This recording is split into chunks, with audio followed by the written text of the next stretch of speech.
Hi friends, ನಾನಿವತ್ತು ಮಂಗಳೂರು ಪುಂಡಿ ಯಾವ ಥರ ಮಾಡೋದು ಅಂತ ಹೇಳಿಕೊಡ್ತಾ ಇದ್ದೇನೆ. ನಾನಿಲ್ಲಿ 1 ಕಪ್ ಆಗುವಷ್ಟು ಬೆಳ್ತಿಗೆ ಅಕ್ಕಿಯನ್ನು ತೆಗೆದುಕೊಂಡಿದ್ದೇನೆ. ಇಡ್ಲಿ ರೈಸ್, ದೋಸೆ ರೈಸ್ ಯಾವುದಾದ್ರೂ ಆಗ್ಬೋದು. ಇವಾಗ ಇದನ್ನು ಚೆನ್ನಾಗಿ ವಾಶ್ ಮಾಡಿಕೊಂಡು ಬರುವ. ವಾಶ್ ಮಾಡಿಯಾಗಿ 2 ಅವರ್ ನೆನೆಯಲಿಕ್ಕೆ ಬಿಡಬೇಕು. ನೀವು ಬೆಳಿಗ್ಗೆ ಮಾಡ್ತಿದ್ರೆ ಓವರ್ನೈಟ್ ಸಹ ನೆನೆಸ್ಕೊಳ್ಬೋದು. 2 ಅವರ್ಸ್ ಸಾಕು. ಈಗ ಅದನ್ನು ಮಿಕ್ಸಿ ಜಾರಿಗೆ ಸೇರಿಸ್ತಾ ಇದ್ದೇನೆ. ಇದನ್ನು ನಾವು ತರಿಯಾಗಿ ರುಬ್ಕೊಳ್ಬೇಕು. ಹಾಗೆ ರುಚಿಗೆ ಬೇಕಾದಷ್ಟು ಉಪ್ಪು ಸೇರಿಸ್ತಾ ಇದ್ದೇನೆ.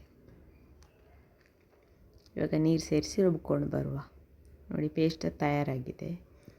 ಇವಾಗ ಸ್ಟವ್ ಆನ್ ಮಾಡಿ ಒಂದು ಪಾತ್ರೆ ಬಿಸಿಯಾಗಲಿಕ್ಕೆ ಇಟ್ಟಿದ್ದೇನೆ. ಇದಕ್ಕೆ ಸ್ವಲ್ಪ ಎಣ್ಣೆ ಸೇರಿಸ್ತಾ ಇದ್ದೇನೆ. ಇವಾಗ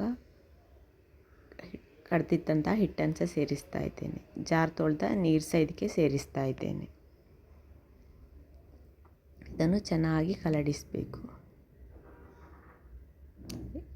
ಈ ಥರ ಕಲಡಿಸ್ತಾ ಇರಬೇಕು, ಇಲ್ಲದಿದ್ದರೆ ಹಿಟ್ಟು ಗಟ್ಟಿ ಆಗ್ತದೆ, ತಳ ಹಿಡಿಯುವ ಚಾನ್ಸಸ್ ಇರ್ತದೆ. ಅದಕ್ಕೋಸ್ಕರ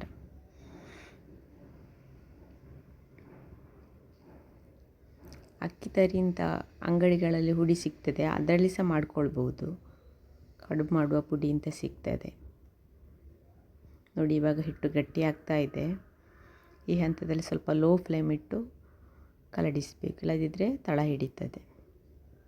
ಉಂಡೆ ಮಾಡಿಕೊಳ್ಳುವ ಹದದವರೆಗೆ ಈ ಥರ ಕೈ ಆಡಿಸ್ತಾ ಇರಬೇಕು. ಇದು ಇನ್ನೂ ಸಹ ಗಟ್ಟಿ ಆಗ್ತದೆ. ತುಂಬ ಚೆನ್ನಾಗಾಗ್ತದೆ. ನೀವು ಸಹ ಟ್ರೈ ಮಾಡಿ ನೋಡಿ. ಬೆಳಗಿನ ಬ್ರೇಕ್ಫಾಸ್ಟಿಗೆ ಪರ್ಫೆಕ್ಟ್ ರೆಸಿಪಿ.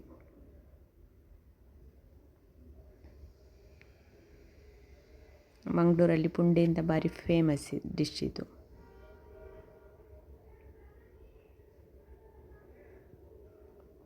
ನೋಡಿ, ಇವಾಗ ಗಟ್ಟಿ ಆಗ್ತಾ ಇದೆ. ಇನ್ನೂ ಸಹ ಸ್ವಲ್ಪ ಗಟ್ಟಿ ಆಗಬೇಕು.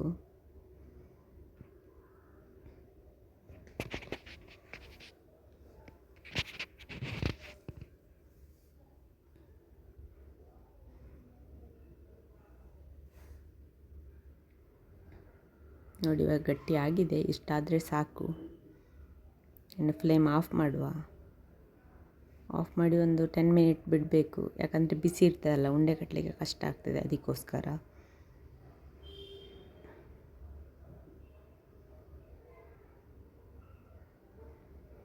ಇಷ್ಟಾದರೆ ಸಾಕು. ನೋಡಿ, ಮುದ್ದೆ ಥರ ಆಗಿದೆ.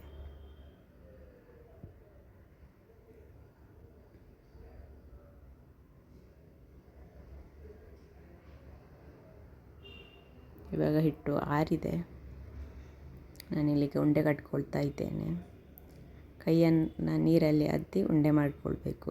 ಆಗ ಚೆನ್ನಾಗಾಗಿ ಬರುತ್ತೆ. ಹಿಟ್ಟು ಕೈಗೆ ಅಂಟ್ಕೊಳ್ತಿಲ್ಲ. ಅದಕ್ಕೋಸ್ಕರ ನೋಡಿ, ಈ ಥರ ಉಂಡೆ ಕಟ್ಕೊಂಡ್ರೆ ಆಯಿತು. ನಿಮಗೆ ಚಿಕ್ಕ ಸೈಜ್ ಬೇಕು, ಚಿಕ್ಕ ಸೈಜ್ ಮಾಡಿಕೊಂಡ್ರೆ ಆಯಿತು. ದೊಡ್ಡದು ಬೇಕಿದ್ರೆ ದೊಡ್ಡ ಉಂಡೆ ಮಾಡಿದರೆ ಆಯಿತು. ಇದೇ ಥರ ಎಲ್ಲ ಉಂಡೆಗಳನ್ನು ಮಾಡಿದರೆ ಆಯಿತು. ತುಂಬ ಸುಲಭವಾಗಿ ಮಾಡಿಕೊಳ್ಬೋದು. ನೋಡಿ, ಚೆನ್ನಾಗಿ ಬಂದಿದೆ. ನೋಡಿ, ಇವಾಗ ಉಂಡೆ ಆಗಿದೆ. ನಾನು 1 ಕಪ್ ರೈಸಿಗೆ 10 ಉಂಡೆ ರೆಡಿಯಾಗಿದೆ. ಇನ್ನು ಇದನ್ನು ಸ್ಟೀಮ್ ಮಾಡಿಕೊಂಡ್ರೆ ಆಯಿತು. ಇಡ್ಲಿ ಪಾತ್ರೆ ಇದ್ದರೆ ಅದರಲ್ಲಿ ಸ್ಟೀಮ್ ಮಾಡಿದರೆ ಆಯಿತು.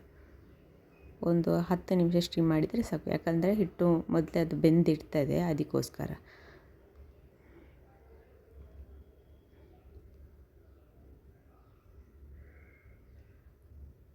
10 ನಿಮಿಷ ಆಗಿದೆ. ನೋಡಿ, ಪುಂಡಿ ರೆಡಿಯಾಗಿದೆ. ನೀವು ಸಹ ಟ್ರೈ ಮಾಡಿ ನೋಡಿ. ಹೇಗಾಗಿದೆ ಅಂತ ಕಮೆಂಟ್ ಮಾಡಿ ತಿಳಿಸಿ.